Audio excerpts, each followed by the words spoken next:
ठाणे शहरामध्ये म्हणजे ज्याच्यामध्ये वागळी स्टेट, वर्तकनगर, पोरबंदर रोड आणि ठाणे शहर स्टेशन परिसर या सगळ्या विषयाच्या संबंधी अनेक दिवस अनेक प्रकारच्या तक्रारी होत्या, काही लेखी निवेदनं होती आणि त्या दृष्टीने एक कॉमन बैठक आम्ही ट्रॅफिकच्या डीसीपी, त्यांचे एसीपी आणि निरीक्षक यांच्या उपस्थितीमध्ये आणि त्याचबरोबर आरटीओचे अधिकारी आणि महापालिकेचे अधिकारी यांना सोबत ठेवून एक बैठक आयोजित केली होती.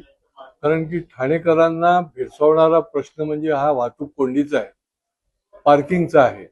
निरनिराळ्या ठिकाणी अवैध प्रकारे त्या ठिकाणी दोन्ही बाजूने पार्किंग केलं जातं किंवा वाहतुकीमध्ये निरनिराळे जे अडथळे आहेत त्या संबंधी खूप मोठ्या प्रमाणामध्ये ठाणेकर जे आहेत ते त्रस्त आहेत.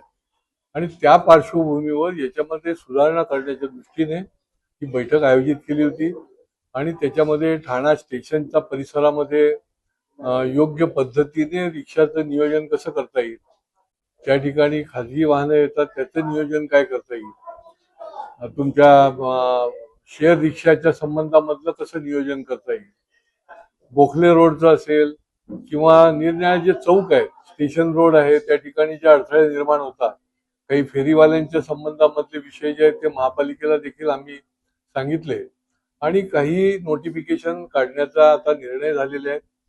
ते प्रायोगिक तत्वावर नोटिफिकेशन काढून हा वाहतुकीचा प्रश्न जो आहे तो जेवढा हलका करता येईल.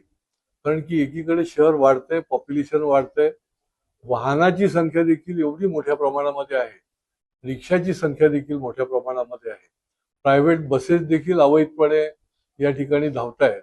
अशा अनेक चुकीच्या पद्धतीने वाहतूक कोंडीला कारणीभूत असलेली गोष्टी होत आहेत.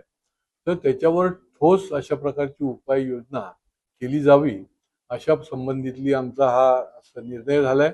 आणि पुढच्या काळामध्ये वाहतूक पोलीस जे आहेत ते कठोरपणे कारवाई करतील. मी नागरिकांना देखील आवाहन करेन की शेवटी आपलं शहर आहे, आपल्या या वाहतूक कोंडीतून आपल्याला जर मुक्त राहायचं असेल तर आपण पण या सर्व नियमांना जे आहे ते सहकार्य करायला पाहिजे.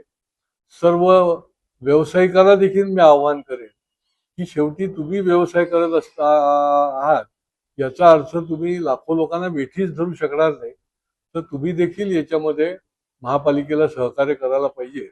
आणि स्टेशन परिसरामध्ये या पुढच्या काळामध्ये आरटीओचे गर्दीच्या वेळेला 2-2 आरटीओचे अधिकारी पण उभे राहतील आणि ते देखील अवैध आणि चुकीच्या पद्धतीने काम करणाऱ्यांच्या विरुद्ध कठोर प्रकारची कारवाई करतील.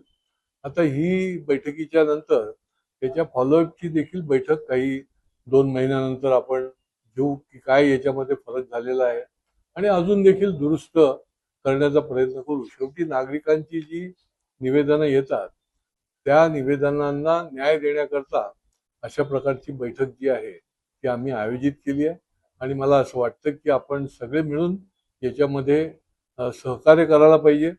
जिथे वाहतूक खातं जे आहे ते चुकीचं असेल तर तिथे त्यांना आपल्याला योग्य प्रकारे सांगायला देखील लागेल आणि त्यांनी देखील कठोरपणे जी कारवाई करायला पाहिजे ती त्यांनी करायला पाहिजे.